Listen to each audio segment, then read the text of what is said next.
Al Jazeera podcast.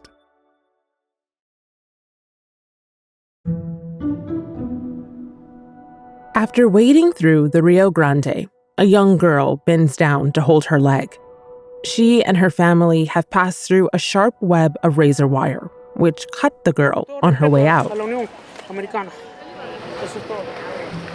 All of them have come through Guatemala and Mexico after leaving their native Honduras. This is painful, but we had to find relief. We feared for our lives in Honduras. We come to humbly ask for asylum. They're part of a wave of people who have come north through Central America to the U.S. in recent weeks in search of a better life.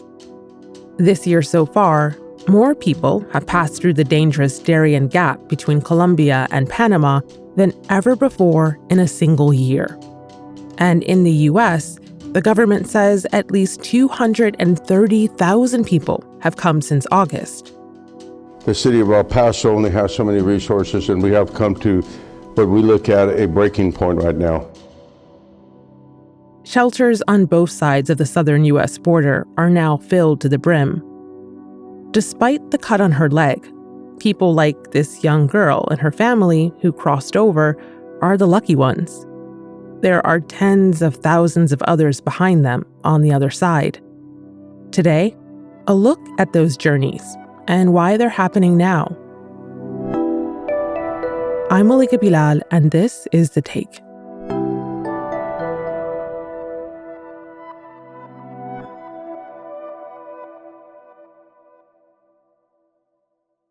I'm talking to Al Jazeera correspondent John Holman, who's been in Mexico since 2009. He's in the city of Tapachula, near the southern border with Guatemala. How many times have you been to Tapachula? Probably like more times than I'd care to remember. It's always like quite a, it's necessary, but also quite a heavy trip coming here. Yeah. It's a city that's always, apologies to people that are proud of Tapachula, like full of sort of desperation and people that are heading through with some pretty terrible things that they need the world sort of to hear. So it's never an easy one. Has it always been like that? Has it always been this route that, is open to people looking to go north? Yeah, for as long as I can remember. And actually, we were chatting about that, the team this time round. And Pablo Rodriguez, the producer here, has been doing it for about as long as I have. And we were talking about how long we've been seeing people coming across the Suchiate River, which is what separates Guatemala and Mexico, in these sort of ramshackle rafts. They're basically just a few bits of wood stuck on these big sort of inner tubes. Illegally, no one's using the border crossing, which is basically within sight on a bridge. And then starting this long, difficult, dangerous journey through Mexico. And they're starting basically in a position where they have nothing. Just from the get-go, they've already seen pretty horrible things. And they sort of come across at first with some sort of joy, because they think, well, we've only got one country to go. They don't know yet that this might be one of the hardest, if not the hardest bit of their journey so far. Yeah. You said that you can see the official border crossing just in the distance. Why don't people take it? I think because they probably get turned back if they went there. A lot of people are coming without passports. A lot of people possibly wouldn't get that permission to be in Mexico if they showed up in the bridge. And it's so easy just to go across on a raft. It's literally a 2-minute trip, and you pay, I think it's definitely under like $5. I forget the amount per person to get across. So why would you make that huge queue when you can just do it that way?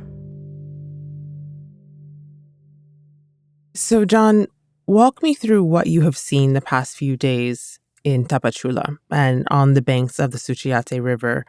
How many people are there? Where are they from? What are they telling you about why they're making the journey? Sure. So we're seeing a lot of people, especially from Venezuela, also Cubans, also Haitians are probably the nationalities that we met. And I guess the journey starts for them in their homelands and the reasons for why they're leaving.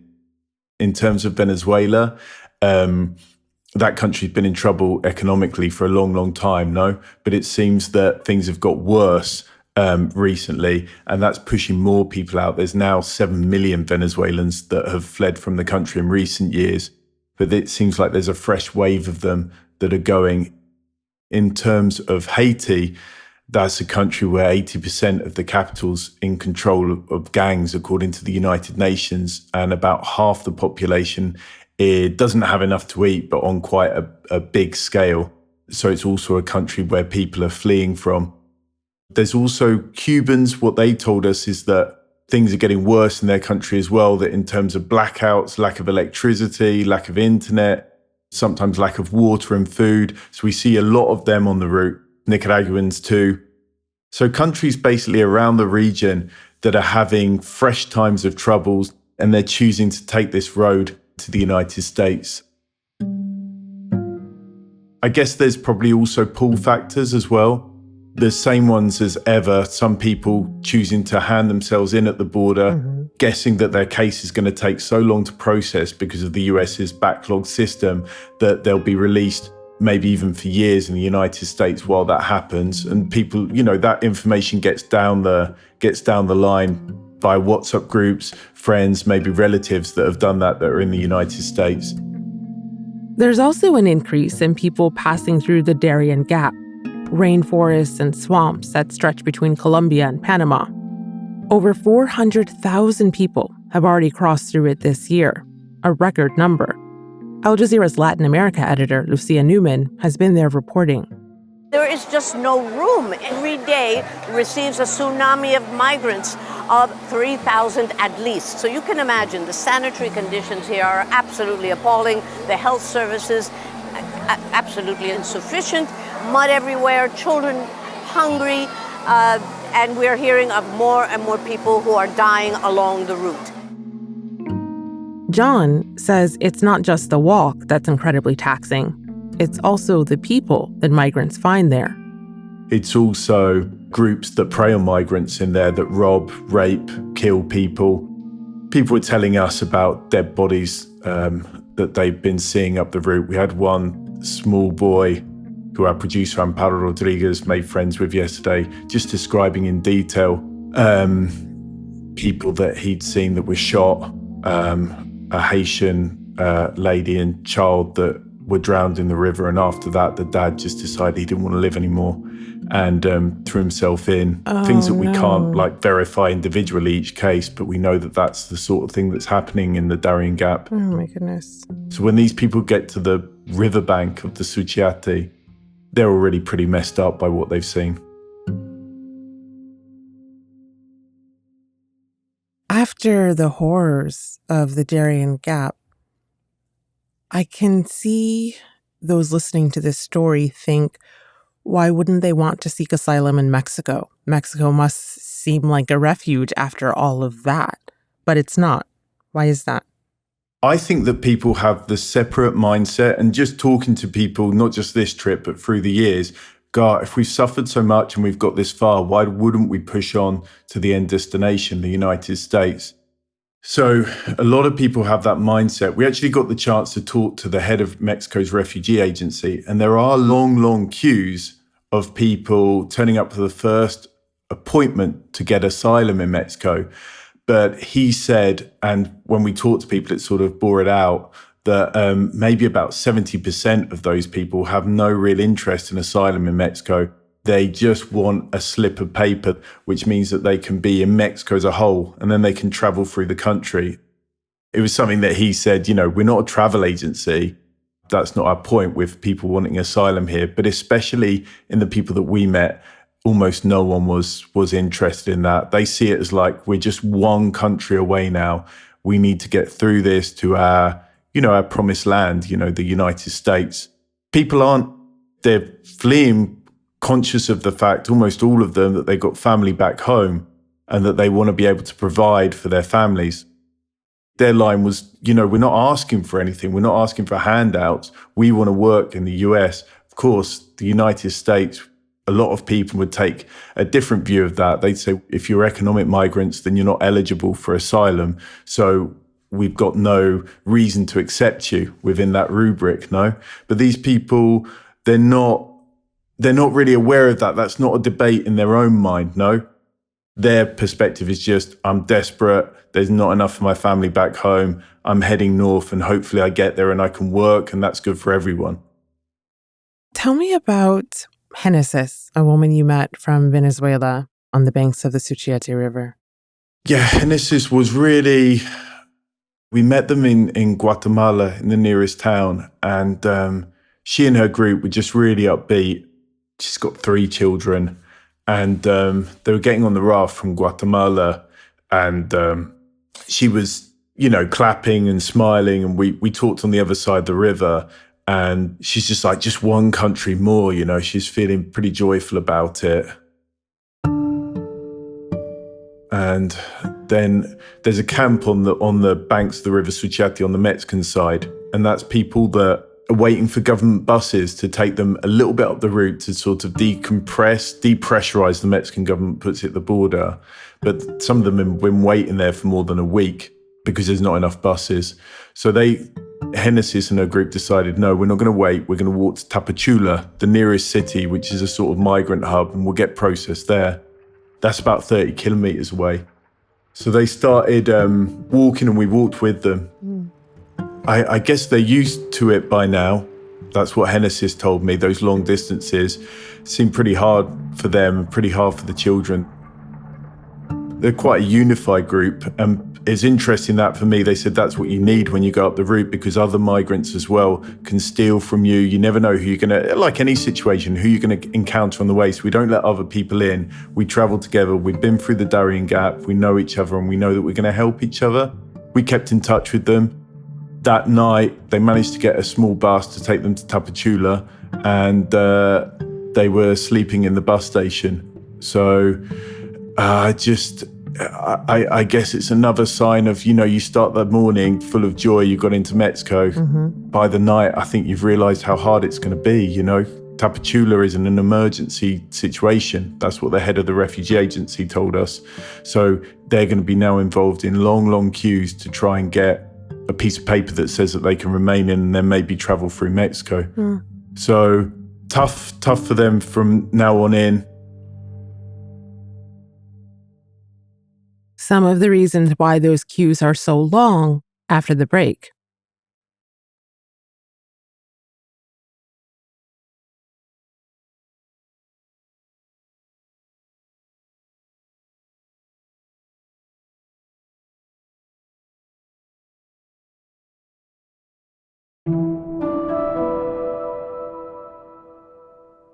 So, John, you were last on the take in May, and that was just as this very controversial U.S. border policy known as Title 42 was ending.